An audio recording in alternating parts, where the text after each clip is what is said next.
Fala pessoal, Shalom no coração, sejam todos muito bem-vindos ao nosso devocional. Abra sua Bíblia comigo em Êxodo 12, porque hoje é um mês especial de Páscoa. E rapaz, eu orei e desejei tanto chegar nesse devocional especial de Páscoa. E hoje eu tô aqui com a voz ruim, tô com o nariz ruim, tô todo quebrado, todo machucado. Mas eu tô aqui feliz de estar com você, começando o dia mergulhando na palavra de Deus. Na verdade, para você que é novo por aqui, primeiro, tá aqui a primeira vez? Se inscreve no canal. E também vem com a gente segunda a sexta, sem falta, 7h30 da manhã. A gente sempre começa o dia mergulhando na palavra de Deus. A última vez que eu olhei aqui, que eu contei os devocionais que estão aqui no canal, já passavam de 500, tem quase 600 devocionais, então tem muita coisa boa para você maratonar. E a dica que eu te dou é ir na aba de playlists aqui do canal. Você vai ter algumas séries que nós separamos ali, que certamente vão te abençoar demais. Mas vamos com a gente, Êxodo capítulo 12, porque hoje nós vamos estudar aqui sobre a Páscoa original. Isso mesmo, sabia que a Páscoa foi um acontecimento original? A Páscoa retrata a saída do povo de Israel lá do Egito, milênios atrás. E essa é uma Páscoa hebraica, né? E talvez alguém se pergunte assim, mas Thiago, por que então que nós, os cristãos, não os judeus, mas os cristãos, celebram a Páscoa? Simples, porque foi numa Páscoa que o nosso Jesus ressuscitou, como diz a canção, porque ele vive, eu posso crer no amanhã, porque ele vive, temor não há, mas eu sei, eu bem sei, que a minha vida está nas mãos do meu Jesus, que vivo está. E essa, gente, não é só uma coincidência. Aqui já começa o nosso devocional. Essa não é só uma coincidência. O fato de Jesus ter ressurgido numa Páscoa está intimamente conectado com a saída do povo de Israel do Egito. E eu vou te mostrar que cada símbolo, cada elemento, cada detalhe que aconteceu no Êxodo capítulo 12, que aconteceu na saída do povo de Israel do Egito, está conectada com a morte e ressurreição de Jesus e também está conectada com a nossa atualidade. Nós podemos aprender lições para aplicar exatamente agora, nos dias atuais, exatamente agora no que você está vivendo. Você vai aprender lições aqui que você vai aplicar, você vai ver a mão de Deus na sua vida. A Páscoa, ela não serve só para encher o nosso coração de fé e esperança, que já é uma coisa muito boa, é uma coisa maravilhosa. Encher o coração de fé e esperança muda muita coisa na nossa vida. Mas você vai ver que tem lições, tem princípios, tem valores que são eternos. Se você aprender esses princípios, se você aprender esses valores, se você amar o Deus que detém esses valores, gente, a sua vida vai dar realmente uma virada de 180. Então vem com a gente, vai ser uma bênção ter você aqui nos próximos minutos. E Êxodo capítulo 12, como eu citei, é um capítulo muito grande, tem 51 versículos, a gente não vai ler tudo, mas nós vamos começar aqui a partir do versículo 1, vamos lendo e comentando algumas coisas. Mas antes de ler o texto bíblico, eu quero contextualizar para você o que foi a Páscoa original, como que ocorreu, qual o contexto. Vamos trazer o cenário do que nós vamos ler aqui. O povo de Israel, ele estava no Egito como escravos. Mas como é que eles foram para lá, Tiago? A grande verdade, gente, é que quando José era governador do Egito, quem lembra? José foi jogado pelos irmãos numa cisterna, numa cova, e aí depois tiraram ele, venderam como escravo para o Egito. Balançou um pouquinho a câmera aqui, Jesus. Deu tudo certo, vamos lá. Foi levado como escravo para o Egito, chegando lá no Egito, ele se tornou um funcionário de Potifar, ele cresceu muito, se tornou administrador de Potifar, que era um grande homem no Egito, um homem poderoso no Egito, mas ele foi acusado injustamente pela esposa de Potifar de assédio. Então ele vai para uma prisão política, haviam poucos presos ali, porque na verdade o tipo de crime que José foi acusado era um crime para ele ser morto sumariamente, né? Mas de alguma forma a mão de Deus protegeu José, José foi levado para uma prisão. Nessa prisão, José ele é percebido como um intérprete de sonhos, e quando o faraó teve um sonho, ele é lembrado por um dos seus funcionários, olha, tem alguém na prisão que vai saber interpretar seus sonhos. Então José vai até o faraó, interpreta os sonhos do faraó e dá inclusive uma estratégia de gestão administrativa para que faraó livrasse o Egito e outras nações de uma grande fome que assolaria a terra. Então, José sai de prisioneiro, de escravo, para ser governador do Egito. E depois de um tempo, tem várias coisas nessa história na verdade é muito profunda, e José chama a sua família para morar no Egito. Quem era a família de José, gente? Israel.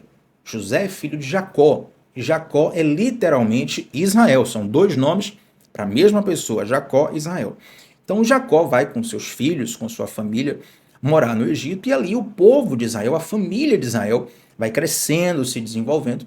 Mas a Bíblia fala que de repente se levanta um faraó que não se lembrou da memória de José. Essa expressão, na verdade, gente, quer dizer o seguinte: ascendeu ao poder um faraó que não gostava da influência estrangeira que havia no Egito.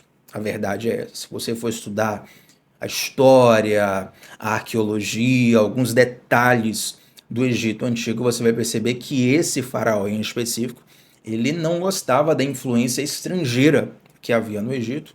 Então, ele coloca pesados impostos sobre os estrangeiros. Esses pesados impostos foram propositalmente colocados para gerar uma escravidão.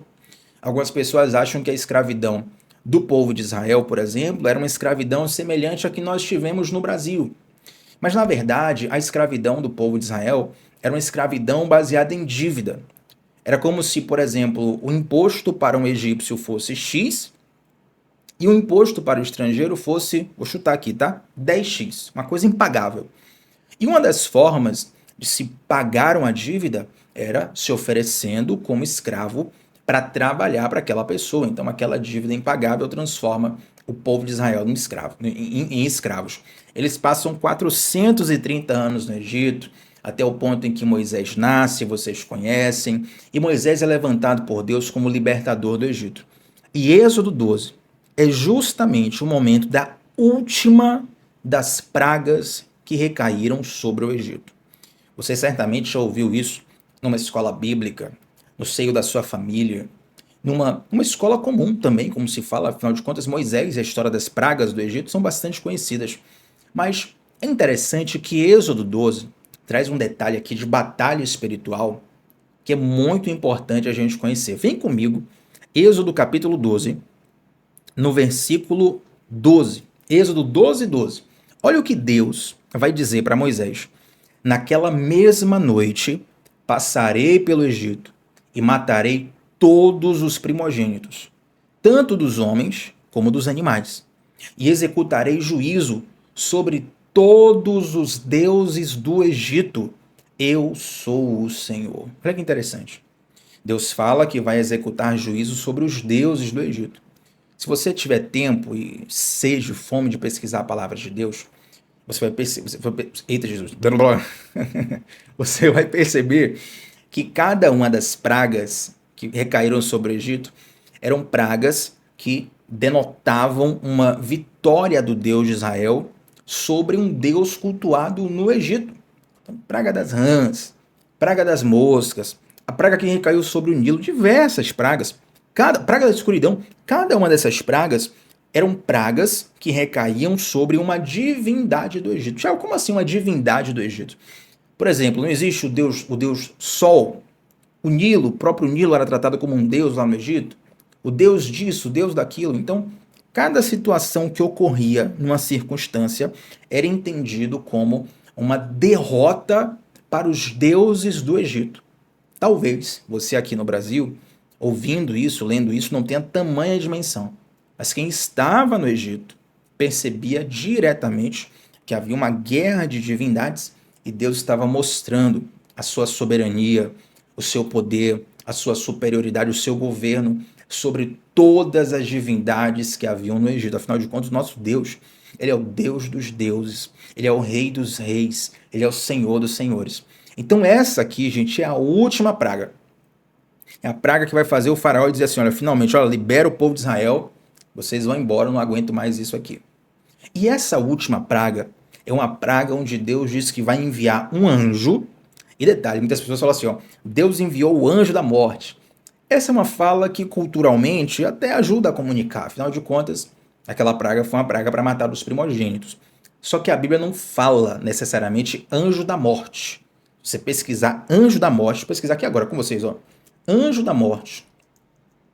não vai achar, não vai retornar busca nenhuma nesse texto, anjo da morte, não tem. Mas, por óbvio, um anjo da parte de Deus foi incumbido dessa missão de matar os primogênitos. Então, quando se fala assim, anjo da morte, você vai entender que é uma linguagem cultural, não necessariamente bíblica. Por que isso, gente? Por que eu faço questão de parar nesse ponto? Porque algumas pessoas acham que foi uma autorização de Deus para que o espírito mal fizesse aquilo. Não teve espírito mal nenhum.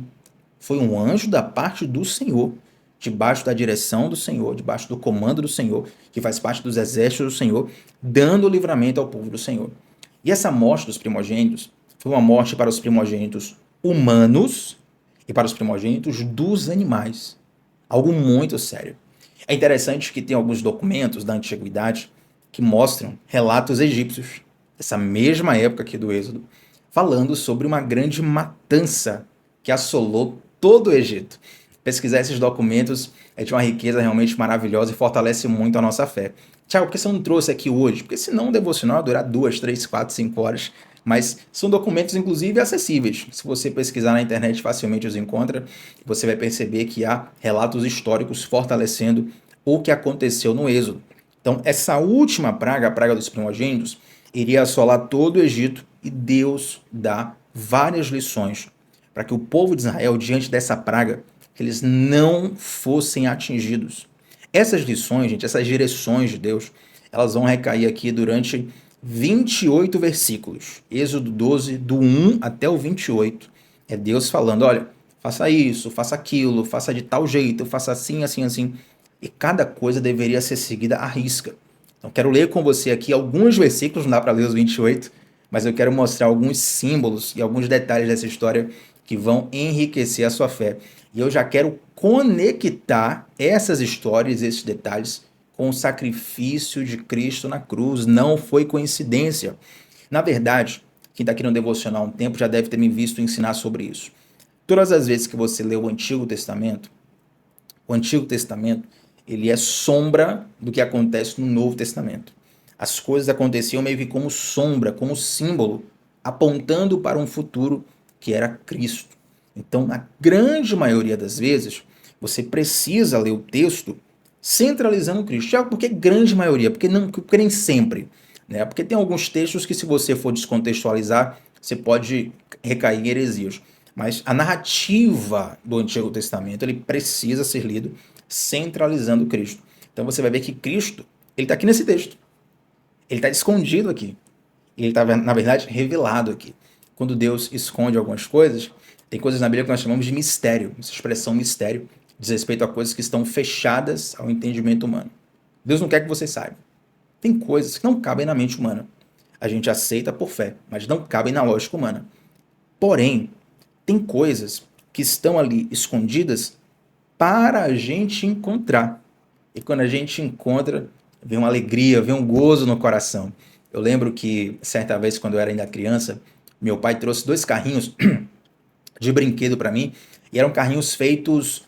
Na verdade, eu não vou lembrar o material exato, mas era um material meio que especial, sabe? Um carrinho como se fosse artesanal, 2 carrinhos, na verdade. E eu lembro que ele chegou em casa à noite, né? E eu não tinha percebido o presente na mão, e aí ele foi tomar banho. Aí daqui a pouco eu passo pela mesa da cozinha, tem um carrinho ali. Aí eu já percebi, né? Poxa, um presente para mim, fiquei feliz. E daqui a pouco ele terminou o banho, foi pro quarto. E quando ele foi pro quarto, eu passei pela cozinha de novo, tinha outro carrinho ali. Então, na verdade, ele colocou no lugar específico, entre aspas, escondido, para que eu encontrasse. E aquele encontrar foi uma grande alegria, foi um presente para mim. Então, tem coisas na Bíblia que estão ali escondidas, na verdade, para você encontrar. E quando você encontra essas coisas, você regozija o seu coração e os seus olhos se abrem de uma forma inacreditável. Você não consegue ter dimensão do quão importante é, do quanto os seus olhos, a sua percepção, o seu discernimento se amplia quando você percebe esses detalhes na palavra de Deus. Então vamos lá, sem demora, Êxodo capítulo 12, versículo 1 diz assim, ó. O Senhor disse a Moisés e a Arão no Egito, este deverá ser o primeiro mês do ano para vocês.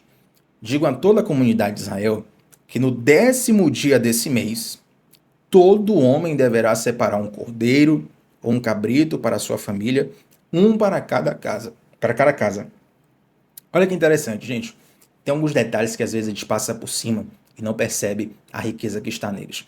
Você vai ver aqui no versículo 3 que Deus fala assim, ó, toda a comunidade de Israel, no 10º dia do mês, 10º dia do mês, todo homem tem que separar um cordeiro, um cabrito para a sua família, um para cada casa. Peraí, um cordeiro é na verdade um filhote macho, e você vai ver depois que esse filhote macho tinha que ser sem defeitos, tá? A Bíblia fala que Jesus é o Cordeiro de Deus. O Cordeiro que na verdade foi entregue e foi morto desde antes da fundação do mundo.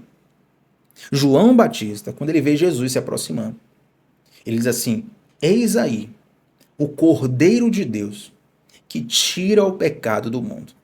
Agora tem um detalhe aqui nesse texto que pouca gente percebe, sabe qual é? Deus falou assim, ó, toda a comunidade de Israel, no 10º dia do mês, deveria pegar um cordeiro para si, né? Agora eu quero que você vá comigo para o versículo 6. Vamos pular rapidinho, daqui a pouco a gente volta. Versículo 6 está escrito assim, ó, guardem-no até o 14º dia do mês. Então tem que pegar no 10º dia, tem que guardar até o 14º dia. Vamos contar aqui? 10º dia é o primeiro dia. 11º, 12º, 13º, 14º, 5 dias, uma semana. Você vai perceber lá no Novo Testamento, nos Evangelhos, que Jesus entra em Jerusalém justamente no início da semana. Segunda, terça, quarta, quinta e sexta-feira ele é crucificado. Olha como os detalhes da palavra de Deus enriquecem a nossa fé e nos ajudam a entender que Jesus está escondido e ao mesmo tempo revelado no Antigo Testamento. Então esse cordeiro que foi trazido para dentro de casa no 10º mês, para ser sacrificado no 14º mês, já apontava para a obra de Cristo que entra em Jerusalém numa segunda-feira, por assim dizer. Eu digo por assim dizer, gente, porque esse termo segunda-feira, terça-feira, quarta-feira, essas nomenclaturas, obviamente, elas vieram depois. Mas tá tudo em casa aqui, né? Segunda-feira, terça, quarta, quinta, sexta. Na sexta-feira, Jesus Cristo, ele é crucificado, ele passa o sábado morto e num domingo ele vai ressurgir. Mas vamos lá, não quero dar spoiler não, embora todo mundo já saiba que Jesus vai vencer no final, né? Mas vamos seguindo aqui para entender a riqueza desse texto. Versículo 4. Se uma família for pequena demais para um animal inteiro, deve dividi-lo com seu vizinho mais próximo, conforme o número de pessoas e conforme o que cada um puder comer. Eu acho que a beleza desse versículo é sobre o compartilhar quando Deus nos dá, entre aspas, em excesso. Na verdade, Deus não dá nada em excesso, que tudo que é excesso é para jogar fora, né? Deus nos dá em abundância. E a abundância na Bíblia não é algo que Deus nos dá para nos tornar mimados. Não é algo que Deus nos dá para saciar a sede do nosso coração, de ganhar as coisas, de ser pessoas poderosas, de famosos, de ganhar, conquistar o mundo, não. Na verdade, a Bíblia fala assim, onde que vale ao homem ganhar o mundo inteiro e perder a sua alma? Quando Deus nos dá em abundância, receba isso da parte de Deus, nesse devocional. Quando Deus nos dá em abundância, Ele nos dá em abundância para que nós possamos abençoar o próximo. Quando Deus nos dá em abundância, Ele nos dá para que nós sejamos um canal, um instrumento do céu para abençoar o outro. Eu sempre costumo dizer que Deus poderia e pode, tranquilamente, trazer um anjo no seu quarto e te entregar a vitória na palma da sua mão. Mas na grande maioria das vezes, ele vai usar uma pessoa como instrumento e como ferramenta para ser a parte visível do Deus invisível. Quando você se percebe como um instrumento de Deus, você se percebe como parte visível do Deus invisível. Tiago está dizendo que eu sou Deus? Não, ninguém aqui é Deus. Mas quando Deus te usa, você está sendo a parte visível de Deus para alguém, entende? Quando você dá uma palavra profética para alguém, quando você, por exemplo, canta uma música e fala com aquela música fala ao coração de alguém, quando você dá um abraço, quando você perdoa, quando você traz uma palavra de paz, de conciliação, naquele momento a pessoa não viu Deus. Ela não tirou uma selfie com Deus, não tem um vídeo com Deus, mas ela viu você. E você é a parte visível do Deus invisível. Tem um testemunho que eu não vou contar, porque eu já contei milhões de vezes, mas eu sempre relembro que certa vez eu abracei uma pessoa e, para resumir de modo prático, essa pessoa tinha saído de casa e falado assim, Se Deus não desistiu de mim, ele vai me dar um abraço hoje. E curioso que eu tinha, nesse culto, Deus tinha me usado assim para entregar palavras de conhecimento, profecias para muitas pessoas. Eu olhava essa pessoa, mas não vinha nenhuma palavra. Eu sabia, Deus quer falar com essa pessoa. Eu sinto aqui, Deus quer falar com essa pessoa. Eu fiquei tão encucado que no final cheguei assim para a pessoa e falei o seguinte: eu sei que Deus quer falar alguma coisa com você, mas eu não estou conseguindo saber o que é. Eu não vou inventar, né? Não vou deixar minha carne falar. Então, vou fazer o seguinte: já que Deus não me falou que ele quer falar com você, vou te dar um abraço.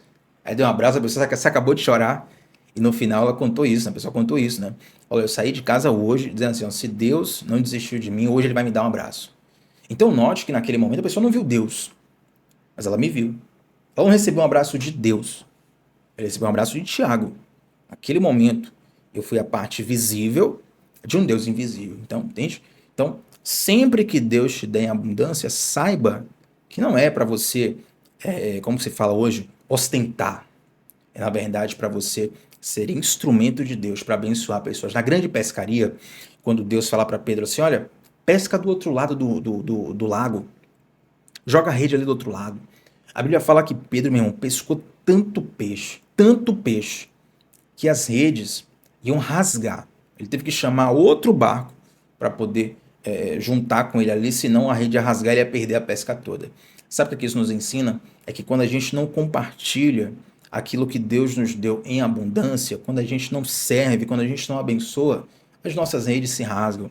Você precisa se colocar como instrumento, você precisa se ver como instrumento de Deus. Mas, Thiago, eu não sou um pastor, não sou um pregador, não sou um cantor. Meu irmão, você é o quê? Você é um médico? Se veja como instrumento de Deus de cura. Você é um psicólogo? Se veja como instrumento de Deus. Você é o quê? Um pedreiro? Se veja como instrumento de Deus, que vai construir algo ali para a glória de Deus. Você é um arquiteto? Se veja como instrumento de Deus. Você é um gastrônomo, chefe de cozinha, um dono de restaurante, um empreendedor? Se veja como instrumento de Deus que vai servir as pessoas, que vai servir a sociedade, que vai pegar o cordeiro que foi entregue para si em abundância e vai compartilhar com o próximo. Olha que riqueza maravilhosa, gente. Mas vamos seguindo aqui porque o versículo 5 diz assim, ó: o animal escolhido será macho de 1 ano, sem defeito, e pode ser cordeiro ou cabrito. Olha que interessante. O cordeiro não poderia ser um animal qualquer. Deveria ser um macho, 1 ano, sem defeito.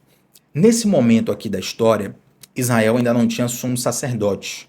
Na verdade, essa ordenação, né, ela vai surgir no momento posterior.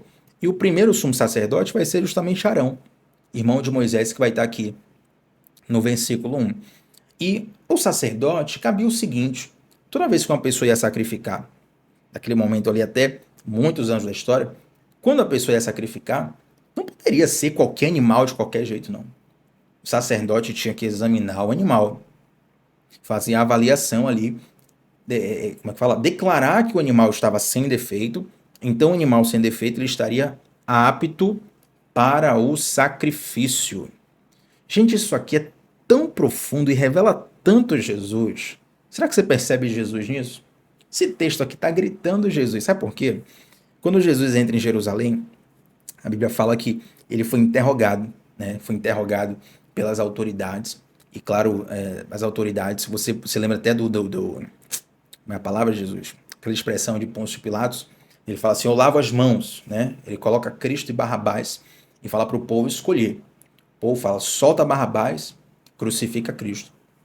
Porque quando Pôncio Pilatos ele está ali interrogando Jesus, ele está ali questionando Jesus, ele está ali no inquérito com Jesus, né? Ele vai perguntando, e no final ele fala assim, ó: eu não vejo neste homem culpa alguma. Não, isso aqui eu tenho que ler na Bíblia com você, porque é um negócio muito louco. Isso aqui, opa, mexi até no volume aqui do áudio, vamos lá.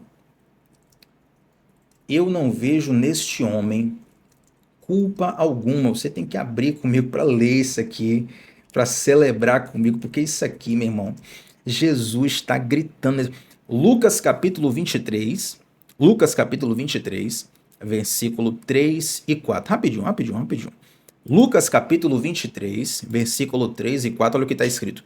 Pilatos perguntou a Jesus: você é o rei dos judeus? E Jesus respondeu: tu o dizes. Olha, você que está dizendo. Eu não afirmei nada. Versículo 4. Então Pilatos disse aos chefes dos... Gente, Pilatos disse para quem, gente? Aos chefes dos sacerdotes e à multidão: eu não encontro motivo para acusar este homem. Pilatos, sem saber, sem fazer a mínima ideia, ele estava declarando o seguinte: olha, esse cordeiro, ele é apto para o sacrifício. Aleluia! Gente, nos piores momentos da nossa vida, a nossa vida ainda está na mão de Deus. Nos momentos mais escuros, de maiores trevas da nossa vida, a nossa vida ainda está na mão de Deus. Jesus está aqui prestes a ser crucificado. Ele está sendo investigado. As pessoas estão pedindo para que ele seja crucificado. Pôncio Pilatos está ali pressionando ele, fazendo perguntas para ele. Parece que tudo está contra Jesus. Mas na verdade Jesus está cumprindo uma profecia. E até quem não sabe dos detalhes proféticos está cooperando para a vontade de Deus acontecer. Deixa eu dizer uma coisa. Até as pessoas que não sabem das promessas de Deus na sua vida, elas vão cooperar para que essas promessas se cumpram. Porque quem está no centro da vontade de Deus, é isso que acontece. Até nos momentos mais difíceis da sua vida, ela ainda está nas mãos de Deus, meu Pai eterno. A gente tem que seguir aqui que o tempo está voando. Então vamos lá, versículo 6. Guardem até o 14º dia do mês, quando toda a comunidade de Israel irá sacrificá-lo ao pôr do sol. A questão do 14º dia nós já comentamos e vamos lá, versículo 7. Passe então um pouco de sangue nas laterais e nas vigas superiores das portas das casas nas quais vocês comerão o animal. Naquela mesma noite comerão a carne assada no fogo, juntamente com ervas amargas e pão sem fermento. Gente, tem alguns detalhes aqui que eu quero passar com vocês. Eu quero trazer primeiro os versículos 8 e 9 e depois a gente volta rapidinho para o 7, tá bom? Os versículos 8 e 9 vão falar da carne do cordeiro que vai ser comida, e essa carne tem que ser assada no fogo. Não pode ser cozida. Versículo 9. Não comam a carne crua, nem cozida em água, mas assada no fogo. Tiago, por que tem que ser assada no fogo? Fogo fala de provação, mas fogo também fala de purificação. Na verdade, tem alguns lugares da Bíblia onde a palavra de Deus vai associar a purificação do ouro pelo fogo com a nossa purificação, sabia disso? Quando o ouro é encontrado, ele é encontrado de forma bruta. E no processo ali de purificação do ouro, de limpeza para chegar ali no produto final, da prateleira que você vê um colar, um anel, um bracelete, uma joia, você fala, nossa, que lindo, eu quero isso. Antes de chegar ali, o ouro precisa ser passado no fogo. E sabe uma coisa sobre o fogo? É que o fogo, ele consome e destrói tudo aquilo que não é o ouro. O fogo, ele destrói toda impureza. O fogo, ele destrói toda a sujeira. O fogo, ele destrói tudo que é abalável. E isso fala sobre as provações da nossa vida. Às vezes nós olhamos as provações como uma ameaça para nós, né? A gente pensa, essa provação vai nos destruir. Que nada. Essa provação, ela vai te purificar. Ela vai te fortalecer. Ela vai te refinar. Pode observar a história de qualquer pessoa que venceu na vida e você tem assim como referência. Só que venceu na vida. Assim, Tiago, fulano de tal é uma referência para mim, isso e aquilo. A pessoa venceu na vida, superou. Todas estas pessoas têm uma história de superação, onde elas passaram por situações muito difíceis até chegarem num ponto onde elas se tornam referência. As pessoas olham para ela para poder aprender a como passar nas situações difíceis. E eu declaro que vai ser assim na sua vida também. Primeiro você vai passar, meu irmão, minha irmã, pelas situações difíceis. E você é como o ouro refinado no fogo, nas mãos de Deus. Você vai passar, você vai vencer, você vai ser purificado. E quem está ao seu redor vai olhar para a sua vida, vai olhar para a obra de Deus na sua vida e vai ver o brilho da glória de Deus. Assim como você vê, eu declaro isso na sua vida em nome de Jesus, assim como você vê o brilho do ouro verdadeiro numa joia, num colar, numa corrente, num anel, as pessoas verão o brilho verdadeiro da glória de Deus na sua vida, mas Jesus, ele vai ter que te passar pelo fogo. O próprio Jesus passou pelo fogo, né? O próprio Jesus, quando ele vai e nossa, Jesus não só morreu na cruz, se for falar todo o processo que Jesus passou, não só a crucificação, mas as chicotadas, a coroa de espinhos, o cuspir na cara, as zombarias que ele passou. Meu Deus, a gente não teria tempo nesse devocional. Mas o cordeiro tem que ser assado no fogo. Jesus tinha que passar por tudo aquilo. Você também vai ter que ser provado no fogo. Mas isso tudo vai resultar na glória de Deus. O processo que Jesus passou, e Jesus venceu. É bom lembrar isso. Jesus não só passou, ele passou e venceu. Você vai passar e vencer. O processo que Jesus passou e venceu te habilita hoje a ser livre. Te habilita hoje a ser guardado por ele. Te habilita hoje a sair de um estado de condenação e a viver um estado de salvação. Assim também na sua vida, meu irmão. A provação, ela pode ser pesada, ela pode ser difícil, ela pode ser complicada. Eu sei que quando você está no meio da provação, você quer desistir, você quer jogar tudo para cima, ou não aguento mais, isso e aquilo, era pior do que eu pensava. Sempre é pior do que a gente pensa, sempre é pior do que a gente pensa. Mas Deus está conosco. Deus não entrou na fornalha lá com Sadraque, Mesaque e Abednego? Então, ele vai entrar na fornalha com você. Ele vai passar por isso com você. Ele vai fazer você vencer. Então, o cordeiro, ele foi assado no fogo. Jesus passou pelo fogo da provação ali da cruz, de todas as dificuldades que ele passou. Nós também passamos por provações. Eita, Jesus! Mas somos mais que vencedores por aquele que nos amou. Tem um texto, que é de Romanos 8, que é justamente o que eu citei agora, mais do que vencedores. Esse texto é tão lindo que eu não posso só passar de passagem por ele. Eu tenho que ler esse aqui.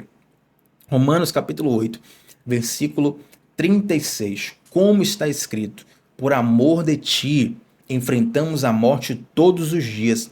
Somos considerados como ovelhas destinadas ao matadouro. Olha a semelhança aí, cordeiro, ovelha, matadouro. Somos considerados como ovelhas destinadas ao matadouro, mas em todas essas coisas somos mais do que vencedores por meio daquele que nos amou, pois eu estou convencido de que nem a morte, nem a vida, nem anjos, nem demônios, nem o presente, nem o futuro, nem quaisquer poderes, nem altura, nem profundidade, nem qualquer outra coisa na criação será capaz de nos separar do amor de Deus que está em Cristo Jesus, nosso Senhor. Meu Deus! Aí é o milagre desse devocional aqui, rapaziada, não tá gritando para poder não incomodar os vizinhos aqui, viu? Que coisa linda é o nosso Senhor. Mas vamos seguindo que o tempo está acelerando, está mais do que eu pensei. Mas vamos lá. Eu falei dos versículos 8 e 9, e na verdade no versículo 8 vai falar aqui de duas coisas que as pessoas acham que não tem significado, mas tem, que são justamente as ervas amargas e o pão sem fermento. As ervas amargas e o pão sem fermento. Eu até gostaria de me debruçar um pouco mais, mas o tempo avançou, então eu vou dar só um detalhe sobre essas duas coisas. As ervas amargas, gente, elas servem, na verdade, para falar do amargor da escravidão do Egito. E, na verdade, escravidão do Egito tem a ver com a escravidão do pecado que nós passamos. Sabia disso? Quando o povo de Deus sai do Egito e é liberto da escravidão, eles passam um tempo no deserto e aí findam entrando na terra prometida, perdão, na Canaã, né? Essa é uma simbologia para a nossa vida, porque Deus também nos resgata do Egito espiritual. Deus nos resgata da escravidão do pecado. Nós passamos por essa vida ainda num deserto. Afinal de contas, você é livre do pecado, você é livre do inferno, mas você tem boleto para pagar. Você tem demônio para enfrentar. Você tem lutas para passar. Isso é o deserto.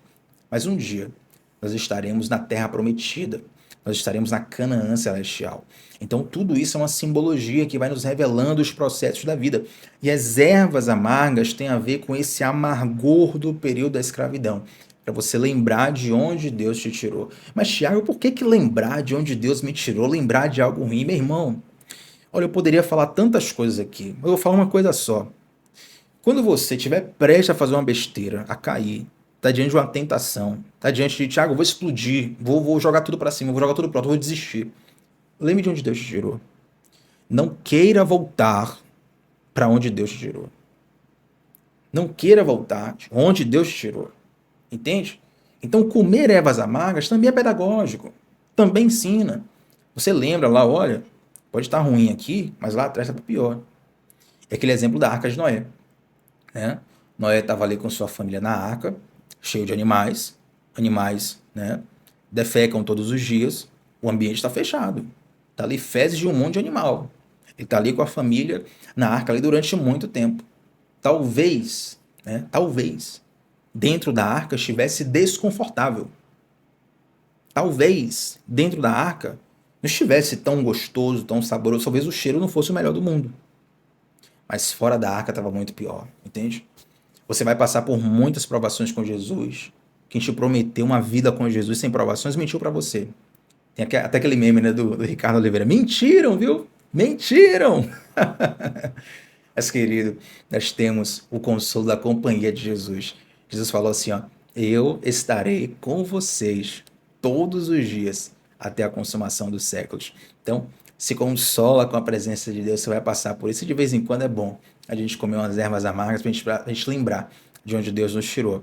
E o pão sem fermento, na Bíblia, a fermentação em vários versículos tem a ver com uma certa contaminação, tá bom? É claro, mas Thiago, então hoje eu não posso comer pão sem fermento? Não, calma, isso é só uma simbologia, tá ok?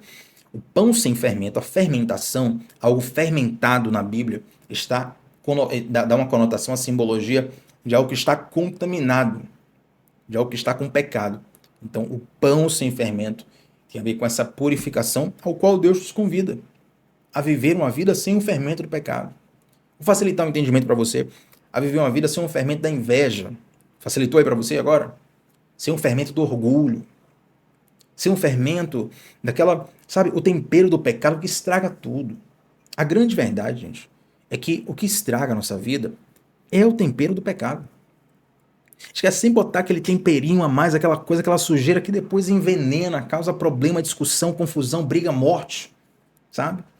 Nós temos que tomar cuidado, porque Deus nos convida a comer o pão sem fermento, o pão da santidade, o pão da pureza, a vida como ela é.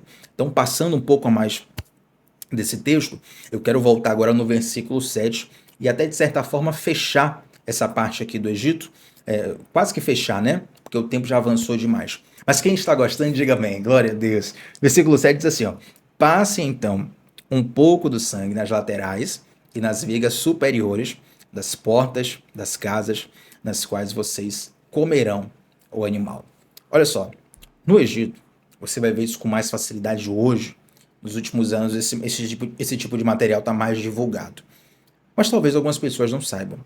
No Egito, havia algo chamado porta falsa. Se você colocar no Google, porta falsa Egito, você vê muito material sobre isso. Essa porta falsa, na verdade, é o seguinte, facilitar para você. Sabe o batente da porta? O batente, a parte lateral, a parte de cima.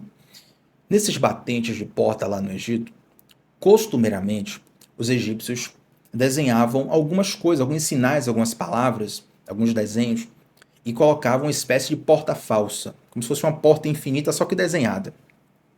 Tiago, por que isso?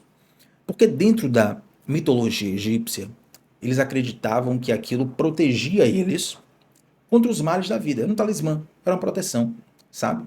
Contra as maldições, contra o submundo, contra o mundo dos mortos.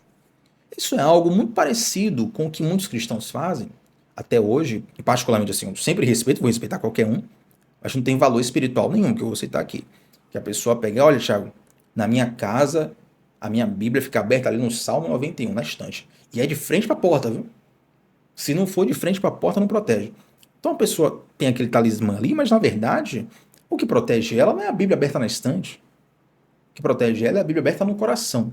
Não é mesmo? Então, todo mundo tem um talismã desse, um credo desse. Isso não se sustenta biblicamente, tá? Então, lá no Egito, havia essa crença de porta falsa, e nessas portas eram colocados encantamentos de proteção contra qualquer coisa de ruim. Agora vamos lá. Quando Deus fala assim para o povo de Israel, olha, vai passar um anjo aí. O anjo vai matar o primogênito de todo mundo.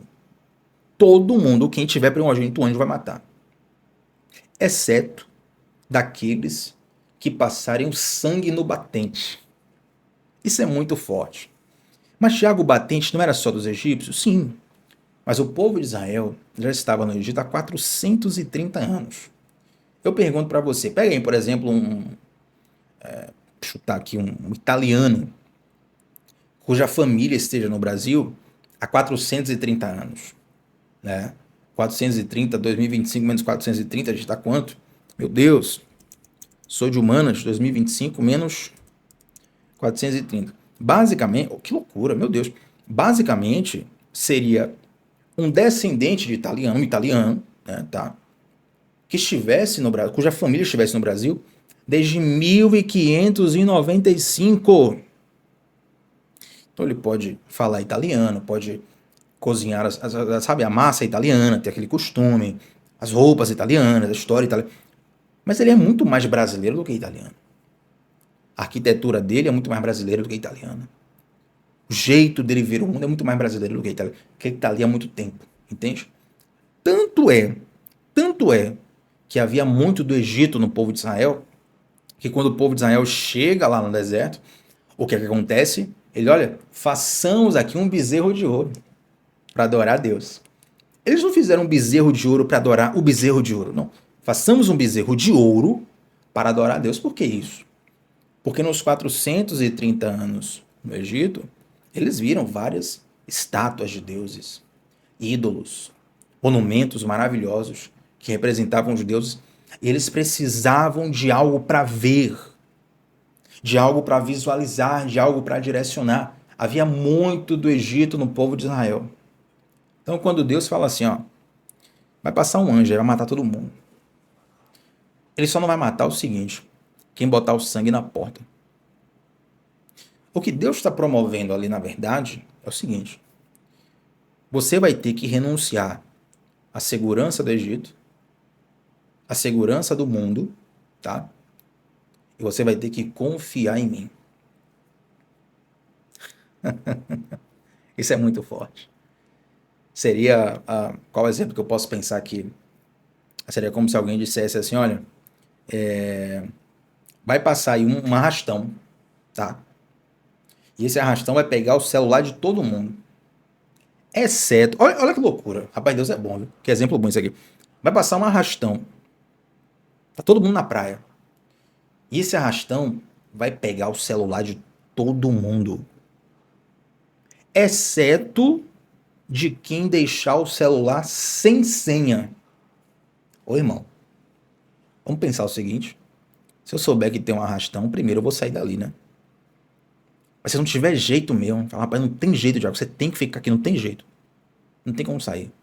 Nada, bota uma senha no celular, né? Porque se pegarem, tem dificuldade, tem que botar senha, biometria, alguma coisa, para poder proteger os seus dados, proteger o seu dinheiro. Tem ali o aplicativo do banco, tem suas informações, tem suas conversas. Concorda comigo? Imagina, velho, Deus chegar assim, ó, vai pegar, vai passar o rapa no celular de todo mundo, exceto de quem estiver sem senha. Você fala, não, pô, a senha é a minha proteção. É Deus falando assim, justamente, eu quero que você renuncie à sua proteção e confie em mim. Pelo amor de Deus, isso aqui é maior. Isso aqui, meu Deus do céu. O que Deus está falando conosco aqui, gente? Tá vendo que é importante, além do ovo de Páscoa, além da fantasia de coelhinho, e lembrar da Páscoa original, porque ela ministra profundamente aos nossos corações. Se você parar para pensar, todo pecado é, na prática, você dizendo assim, ó, eu confio mais no que eu quero do que no que Deus quer. Eu confio mais no meu jeito de fazer do que no jeito de Deus fazer. É ou não é? A maioria dos pecados, não vou generalizar, mas a maioria dos pecados que nós cometemos, nós sabemos que é pecado. Sabemos que é errado. Por que a gente comete? Que naquela hora a gente está dizendo assim, ó, eu prefiro o meu jeito do que o jeito de Deus. Você deixaria o celular sem senha no arrastão? Então Deus está falando assim, ó, bota o sangue. Onde tiver o sangue, o anjo responsável por causar esse juízo, ele vai passar por cima da casa. Imagina um desenho, né, que tem várias casas juntos. Aí o anjo vai entrando em cada casa e matando o primogênito, matando o primogênito, matando. Aí a casa que tem o sangue, o anjo pula. Ele vai passar por cima. Essa expressão, passar por cima, é justamente a Páscoa. Passar por cima, no original, é Pesach. No inglês, Passover. No português, Páscoa. O significado é passar por cima. A Páscoa é uma lembrança de que quando o anjo da morte veio, quando o juízo veio, quando a maldição veio, quando a praga veio, Deus passou por cima de todo aquele que tinha a marca do sangue. Note que Deus não falou com Moisés, olha Moisés, quem for bonzinho, eu vou liberar, viu? E tirou nota boa na escola, eu vou liberar. Aquela pessoa que foi na igreja todo dia, eu vou liberar. Mas quem vacilou, quem não deu dízimo, vai morrer o primogênito. Não, calma, que é isso? Não tem nada a ver. Deus não pergunta de ninguém o que fez, o que não fez. Sabe por quê, meu irmão? O sangue cobre todos os nossos pecados. Se eu tentar me salvar, se você tentar se salvar, se nós tentarmos nos salvar com o nosso mérito, meu Deus, nós vamos para o inferno rapidinho, piscar de olhos. Mas sabe por quê? Embora eu seja pobre, miserável, pecador, falho, e todos nós sejamos assim, por que nós vamos para o céu? Não é porque eu sou bonzinho, não. Não é porque eu faço as coisas direito, não. Não é porque você tem mérito em alguma coisa, não. Nós somos salvos por causa da marca do sangue. Quando o anjo vem, ele vê a marca do sangue e ele passa por cima. A maldição não alcança. Aí nós avançamos agora. Nossa, tinha tanta coisa para falar aqui ainda. Tanta coisa. Talvez eu fale algum rescaldinho no devocional de amanhã. Eu sei que já vai ter muita gente viajando, mas tem devocional normalmente, tá? Mas eu quero fechar esse nosso devocional, cujo horário até já avançou. Eu quero fechar esse devocional evoluindo alguns anos para frente. Quando Jesus ele entra em Jerusalém, passa os 5 dias em Jerusalém, a história você conhece, ele é traído por Judas, é entregue, ele é preso, chicoteado, condenado, ele é morto numa morte de cruz. Para muitos, aquela é a figura de uma derrota. A morte de Jesus na cruz foi a morte mais vergonhosa possível naquela época.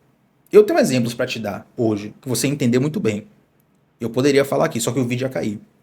A transmissão ia cair. Então eu não posso falar.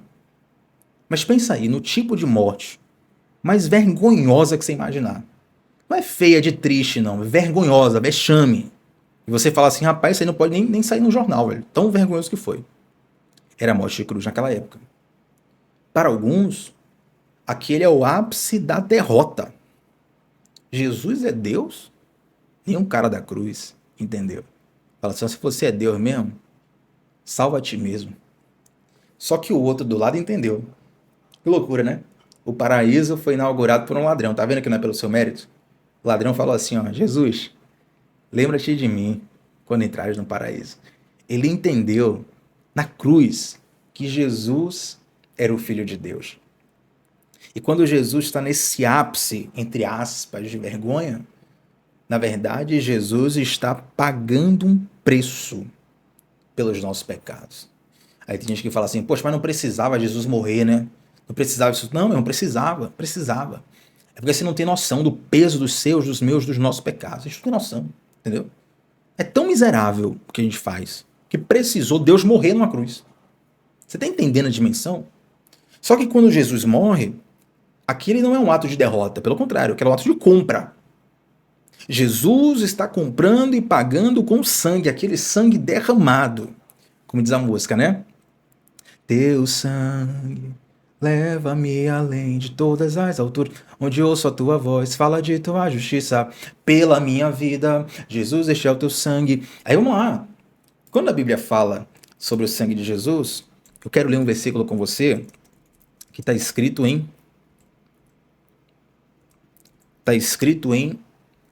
Colossenses capítulo 2, versículo 13 a 15. Colossenses 2, 13, a gente vai fechar aqui agora o devocional.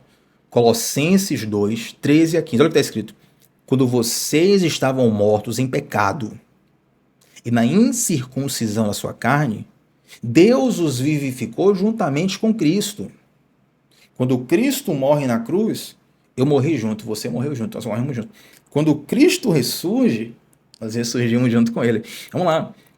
Versículo 13, versículo 12. Deus ficou justamente com Cristo. Ele nos perdoou todas as transgressões e cancelou a escrita de dívida que consistia em ordenanças e que nos eram contrárias. Ele a removeu, pregando-a na cruz, e tendo despojado os poderes, as autoridades, fez deles um espetáculo público, triunfando sobre eles na cruz. Toda a sua dívida, meu irmão, estava na mão do capiroto. Ela foi paga na cruz do Calvário. Quando Jesus morre, nós morremos com ele. Quando Jesus ressuscita, nós ressuscitamos com ele. Mas, Tiago, não era melhor cada um pagar pelos seus pecados? Hoje eu fico tão irritado, porque quem pecou foi Adão, quem pecou foi Eva, e a gente que paga o preço. Meu irmão, você não entende o seguinte: se Deus deixasse na mão de cada um... Vamos lá, vamos pensar o seguinte: se Deus adotasse a sua ideia maravilhosa de que só Adão e Eva pecou, só eles pagam e você é o bonitinho livre. Vamos lá, Deus adotou a sua ideia. O que é que ia acontecer? Você acha que alguém ia passar? Adão e Eva pecaram, irmão, no paraíso. No paraíso. Não tinha nada para os caras pecarem, só uma coisa. Nada, zero, nada, mais nada. Não tinha mais nada. O que você imagina? Não tinha mais nada. Lúcifer caiu no paraíso. Adão e Eva pecaram no Éden. Você acha que alguém, do seu próprio mérito, ia conseguir sustentar? Então, na verdade, é uma estratégia de Deus. Deus fala assim, ó: pelo pecado de um, a morte alcançou todos, para que pelo sacrifício de um, todos possam ser salvos. A melhor coisa que Deus fez foi me culpar, te culpar pelo pecado de Adão e Eva. Como assim, Tiago? Porque pelo pecado de um, todo mundo é condenado. Deus ali cria uma jurisprudência. Ele cria um precedente. Porque agora, pela morte de um, pelo sacrifício de um, pela crucificação do segundo Adão, que é Jesus Cristo, nós também podemos ser salvos. E essa é a Páscoa, a lembrança, a memória de que o Cordeiro de Deus nasceu há 2000 anos atrás. O Cordeiro de Deus nasceu em Belém. O Cordeiro de Deus foi levado ao Egito, fugindo da perseguição dos governantes da época. O Cordeiro de Deus volta depois de um tempo e cresce em Nazaré. O Cordeiro de Deus chega com 30 anos de idade e começa o seu ministério público. O Cordeiro de Deus é batizado por João Batista. O Cordeiro de Deus, ele começa o seu ministério e é tentado por Satanás no deserto. O Cordeiro de Deus prega. O Cordeiro de Deus cura. O Cordeiro de Deus ressuscita. O Cordeiro de Deus opera milagres. O Cordeiro de Deus multiplica pães. O Cordeiro de Deus anda sobre as águas. O Cordeiro de Deus entra em Jerusalém. O Cordeiro de Deus é traído. O Cordeiro de Deus é entregue. O Cordeiro de Deus é crucificado. O Cordeiro de Deus é morto. Mas o Cordeiro de Deus, ele ressuscitou. E pelo sacrifício dele, o mal passa por cima. O mal não nos atinge. O mal não nos toca. Pelas suas pisaduras, nós somos sarados. Como diz a canção, que eu não vou ter condição nenhuma de cantar agora que eu estou chorando, né? Fala assim: o que nos lava dos pecados, o que nos traz restauração, nada além do sangue de Jesus. Meu irmão, minha irmã, essa é a Páscoa, essa é a memória, essa é a lembrança que a gente precisa levar por toda a nossa vida. Amém? Vamos orar para fechar esse devocional. Eu não aguentei, rapaz, chorei. Segurei aqui em alguns momentos. No final não teve jeito, esse Jesus apronta um negócio comigo, viu? Mas para fechar o devocional, a gente vai orar aqui agora. Eu quero convidar você que está aqui a primeira vez, se inscreve no canal, vem com a gente. Segunda a sexta-feira, 7h30 da manhã, a gente começa o dia mergulhando na palavra de Deus. Inclusive, para te ajudar a ser constante nos devocionais, eu quero te convidar a entrar no nosso grupo exclusivo de WhatsApp, que é um grupo fechado, sem conversas paralelas, mas é um grupo onde eu envio 2 mensagens por dia. A primeira mensagem é o link dos devocionais, 10 minutinhos antes de começar, e a segunda mensagem é justamente as anotações de todos os devocionais que nós fazemos aqui. Então entra no grupo. Já como é que eu faço para entrar nesse grupo? Clica no comentário que está fixado aqui na transmissão, que você vai ter acesso gratuitamente a esse grupo de WhatsApp. Amém, gente? Vamos orar ao Senhor? Santo Deus, muito obrigado, Pai. Muito obrigado pelo teu sacrifício na cruz. Muito obrigado por tua obra. O Senhor jamais saiu do controle. O Senhor já tinha um plano desde antes da fundação do mundo. E esse plano de redenção foi concluído na cruz do Calvário. Senhor Deus, eu oro para que esse tempo de Páscoa, além de um tempo de alegria entre familiares, presentes, ovos de chocolate, eu oro para que seja também um tempo de meditação, de reflexão. Um tempo, Pai, onde o teu amor e o teu poder estejam demonstrados de uma maneira profunda em nossos corações. E que nós possamos responder a isso, Deus, fazendo uma aliança contigo, colocando sangue nas portas do nosso coração. Esse sangue que diz, nós te pertencemos. Nós pertencemos ao Rei dos Reis, ao Senhor dos Senhores. Não pertencemos mais aos deuses do Egito. Agora temos um dono, agora temos um Senhor, agora temos um Salvador, agora temos um Pai. Nós te agradecemos por tudo, Deus. Em nome de Jesus. Amém. Eita, Jesus. Amém, gente. Quase derrubo o microfone, tá aqui embaixo. Gente, deixa um like nesse vídeo e eu quero te pedir o seguinte. Olha, se esse devocional não falou com você, tudo bem. Então só volta aqui amanhã e vai dar tudo certo. Mas se esse devocional falou contigo, compartilha ele com alguém que você ama muito. E intima uma pessoa. Fala assim, assiste esse negócio aqui agora. Eu tô te ameaçando. Se tu assistir, eu nunca mais falo contigo. Brincadeira. Compartilha esse devocional com uma pessoa que você ama. Se te abençoou, pode abençoar mais pessoas ainda. E antes de sair daqui da nossa transmissão, deixa um comentário sobre dessas simbologias, de todas elas, qual é a que mais fala no seu coração. Faz isso e vem com a gente pro grupo de WhatsApp que tá no comentário fixado, tá bom? Deixa um like e é isso, gente. Tamo junto de segunda a sexta, 7h30 da manhã, sem falta, começando o dia mergulhando na palavra de Deus. Shalom no coração. Até a próxima, gente. Tchau, tchau.